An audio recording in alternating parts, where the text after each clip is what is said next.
If you have been watching TV shows and movies like everyone else, you might have heard of the show named Mindhunter, a thriller where the main characters dive into the essence of criminal profiling and help the FBI understand the importance of using that medium for catching some of the most horrifying killers in the United States history. And if you have watched the show, you might remember a particular serial killer introduced in the second episode of the show, named Ed Kemper, a necrophiliac serial killer who killed 8 women and his grandparents. When I saw Ed Kemper and heard about his crimes, it genuinely gave me goosebumps, and some of the details of his case, I still cannot forget them. As naive as I can be, I assumed that such a human being cannot exist again, but I was wrong when I read about this case. The case that I have for you today is one of those rare circumstances where the police could have saved the life of a 10-year-old girl if they took action at the right time. A case where the only fault of the victim was to ride her bicycle in the broad daylight.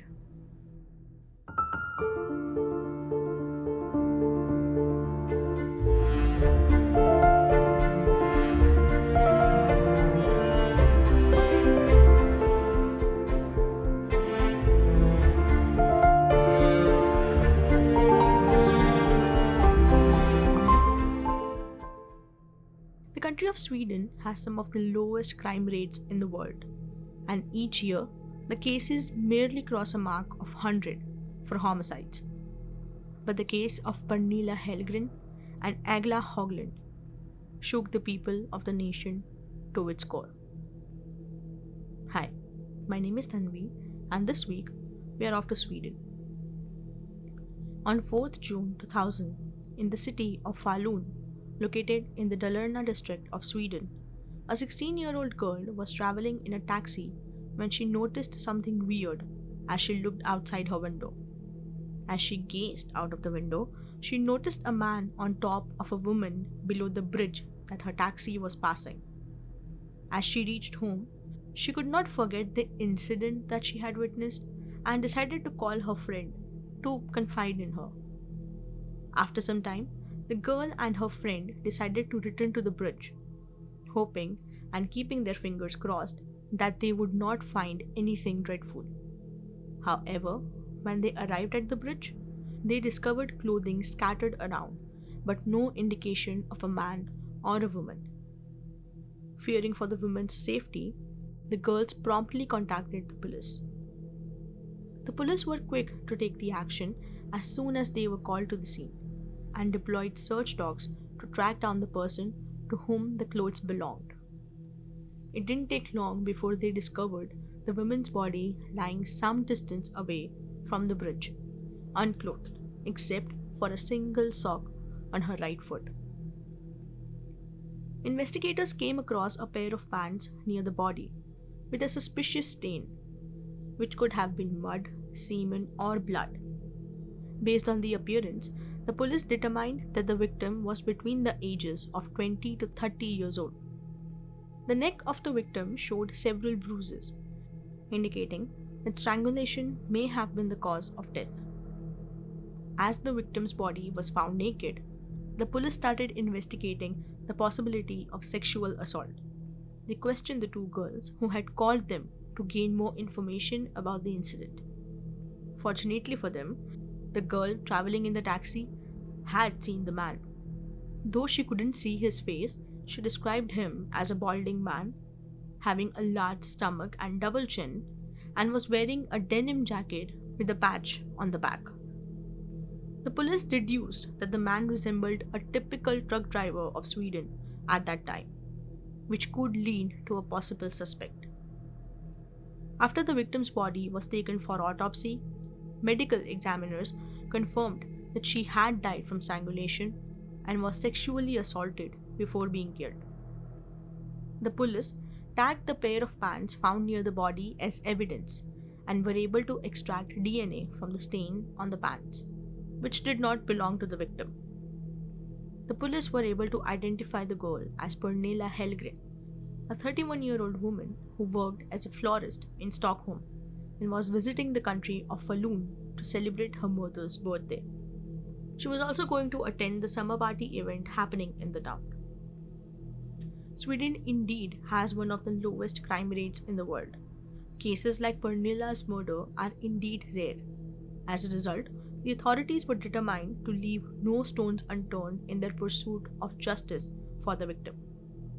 The police kept their promise and acted quickly to arrest a suspect in the case. A week after the murder, they took into custody a father of 3, whose girlfriend had alerted them into his suspicious behavior.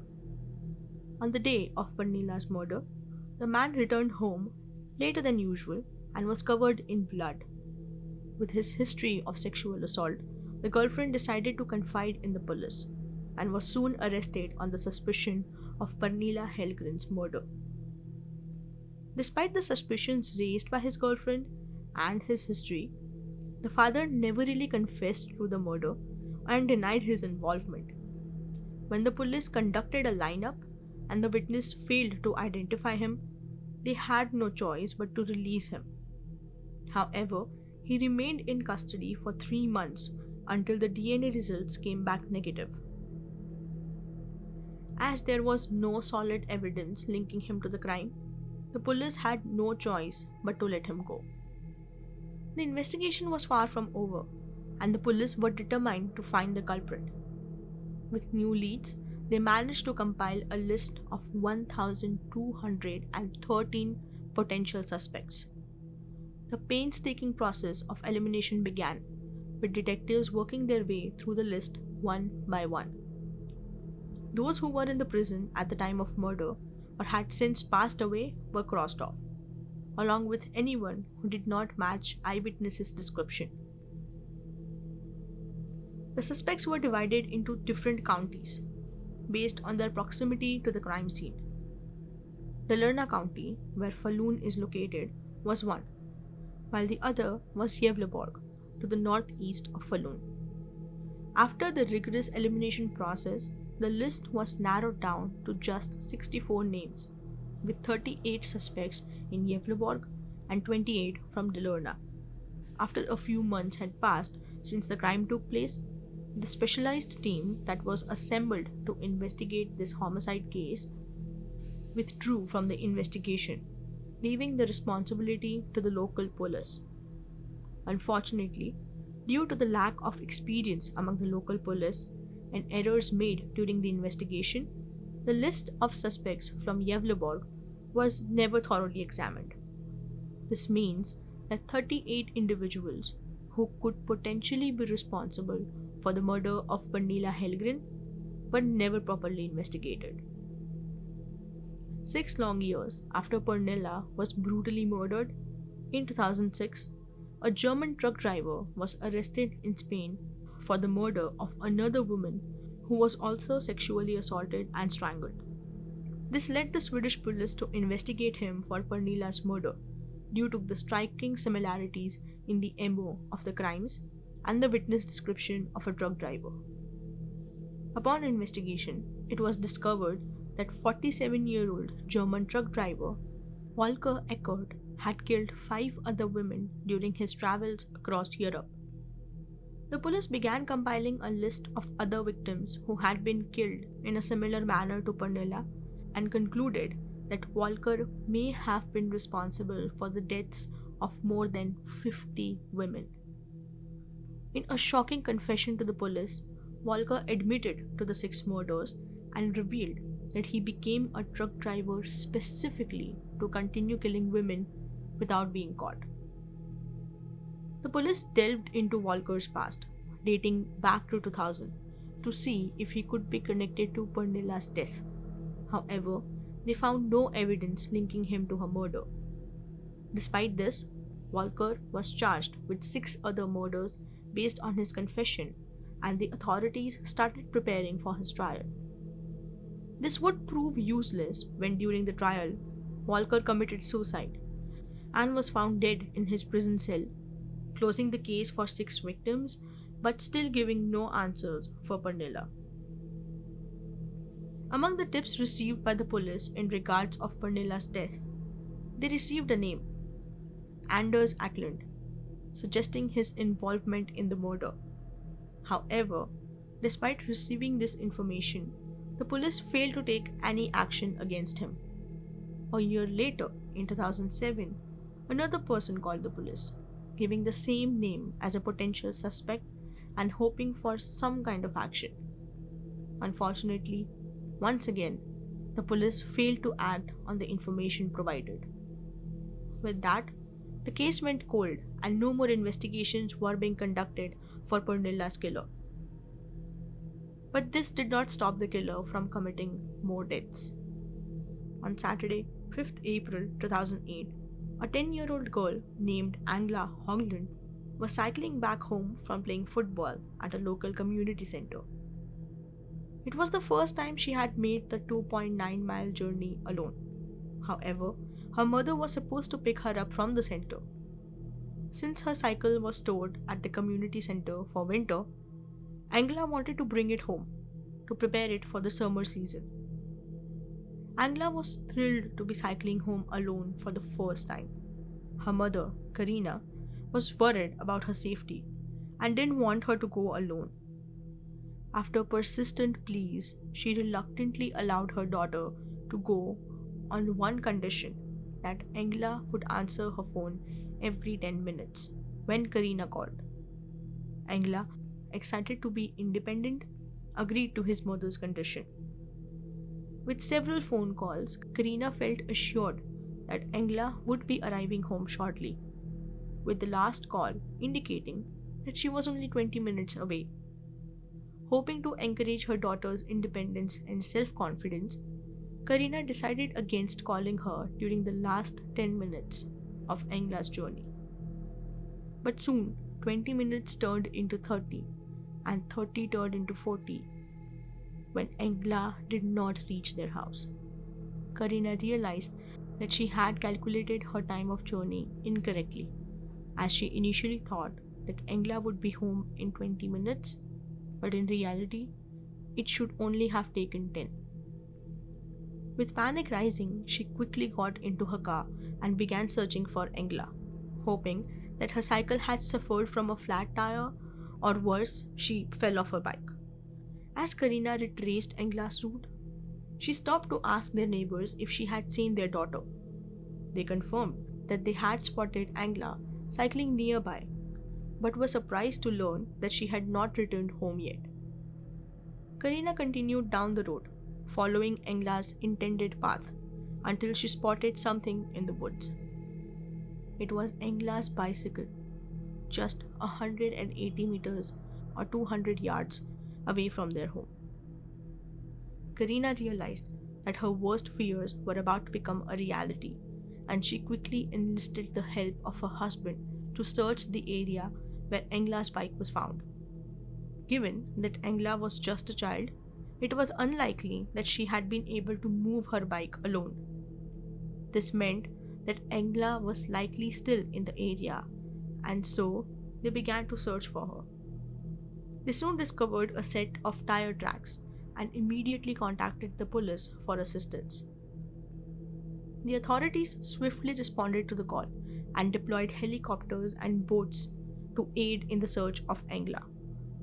Her parents and other volunteers also joined the search effort. They scoured the area for Engla, but unfortunately, all leads were exhausted. While dividing the teams, the search and investigation teams proved to be more efficient, it also resulted in miscommunication between them, hindering their efforts to find the missing girl. On the day Engla went missing, a resident named Thomas was on a walk in the nearby woods with his wife and friends.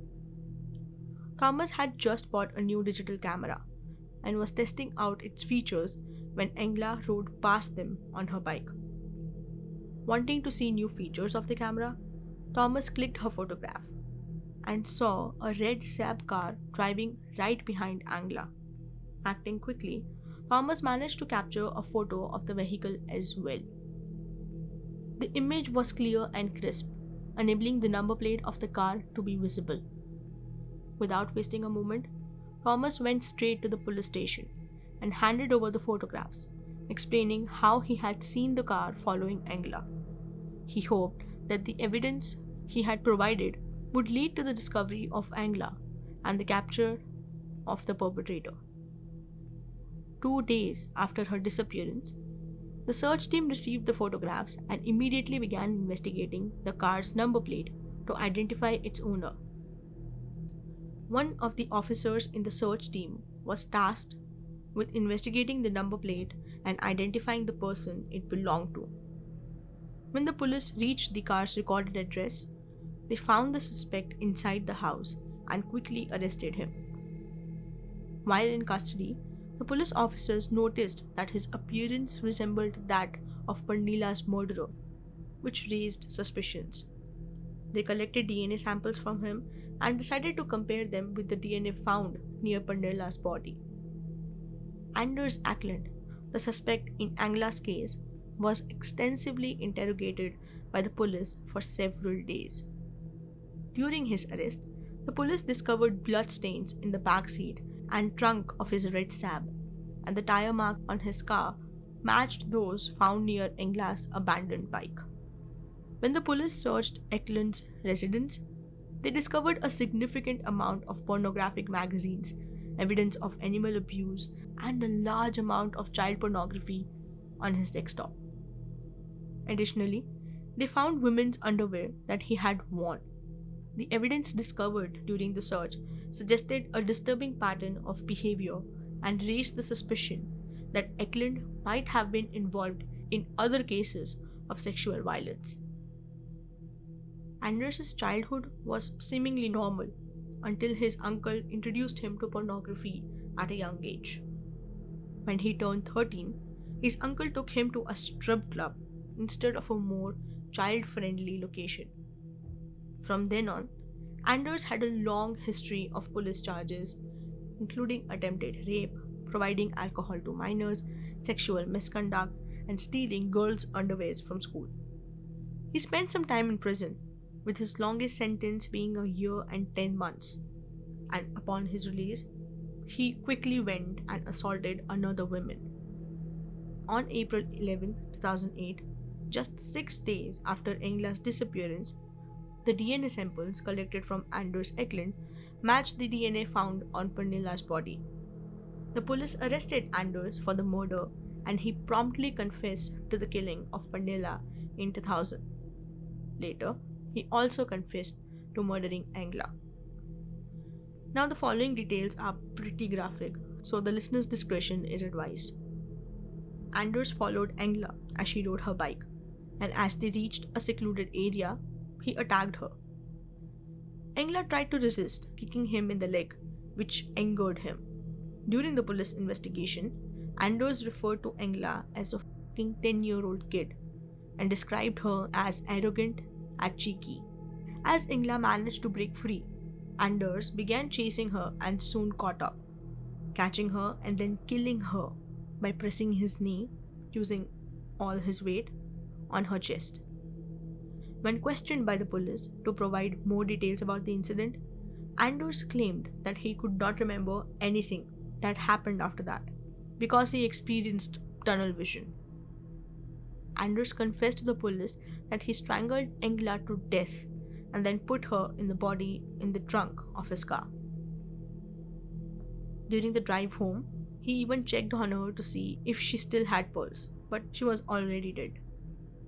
Then he went home, made himself coffee, bought pizzas and cigarettes, refueled his car, and then headed out again to dump Engla's body. During the trial, Anders' defense attorney, Leif Silbersky, argued that Anders should not be sentenced separately for the rape charges.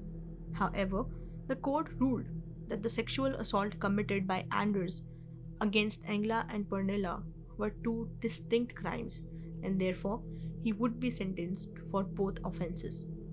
After the defense attorney argued for psychiatric care for Anders while in prison, 2 psychiatric examinations were conducted, but both concluded that while Anders had mental problems, they weren't severe enough to prevent him from being sentenced to prison. Finally, on July 18, 2008, 3 months after Engla's death and 8 years after Pernilla's, Anders Eklund was tried for 2 counts of murder and 2 counts of rape. He also faced several charges for illegal possession of child pornography. In August, he was found guilty of all the crimes and was declared mentally fit to stand the trial. On 6 October 2008, Anders was sentenced to life imprisonment for 2 murders. One accounted rape charge from 2006 and possession of child pornography. In its ruling, the Falun District Court ordered Eklund to pay 850,000 kroner to the families of the victims as compensation. However, the relatives only received 75,000 and 50,000 kroner, respectively, which was lower than the amount requested as the court doesn't allow for higher compensation awards. During a police conference, Lars Nyquist, a member of the Dala Police Department, stated that Anders showed no remorse or guilt for the heinous crimes he had committed. Nyquist remarked that during his interrogation, Anders remained completely unshaken and spent 2 to 3 hours in the investigation room without displaying any signs of remorse. Following his sentencing, Anders Eklund was transferred to the Norrtälje Correctional Facility, a high-security prison located in the north of Stockholm. Due to the nature of his crimes, the facility had a special wing dedicated to housing sex offenders, often referred to as sex bunkers. One of these cells was assigned to Anders for his confinement. In June 2014, Anders was assaulted by fellow inmates in the prison because of the nature of his crimes and was subsequently hospitalized. However, he was released on the same day and was transferred back to the prison. 10 years after his arrest, Anders applied to have his sentence converted into a fixed-time prison sentence. But the Örebro District Court rejected his plea, stating his crime was too severe and did not warrant such a request. He again requested for his sentence to be changed, and as expected, the court did not rule in his favor. Now here's the twist. Remember when someone called the police, not once but twice, to give a tip about someone named Anders Eklund? This was the same Anders Eklund who, after that phone call, went on to kill Engla Höglund. Here's another one. Remember that list of suspects set by the original investigation team, who divided the suspects into 2 districts, one of them being Gävleborg County, which had names of 38 suspects? Well, Anders Eklund was suspect number 21 on that same list. If the police had investigated further and had questioned the suspects on time, Engla would have still been alive. None of the murders committed by Anders were premeditated. Everything from kidnapping to disposing the bodies was all in the spur of the moment. Even if countries like Sweden have very few homicide cases, the case of Pernilla and Engla shook the country to its core and were forced to face the reality that despite safe environment, one might end up facing its worst nightmare.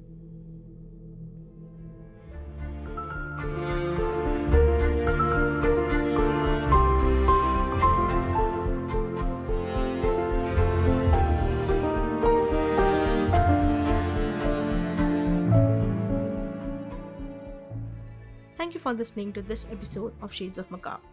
Your feedbacks and reviews help me make your listening experience better. So leave us a review wherever you're listening. Don't forget to subscribe or follow our podcast so that you can be notified of our latest episode and be the first one to listen to the new case. You can find images related to the cases covered on the podcast in the episode notes. And if there's a case you want us to cover, or if you just want to say hi, drop us a message at Instagram at Shades of Macabre. We will be back next week. Till then, take care and be safe.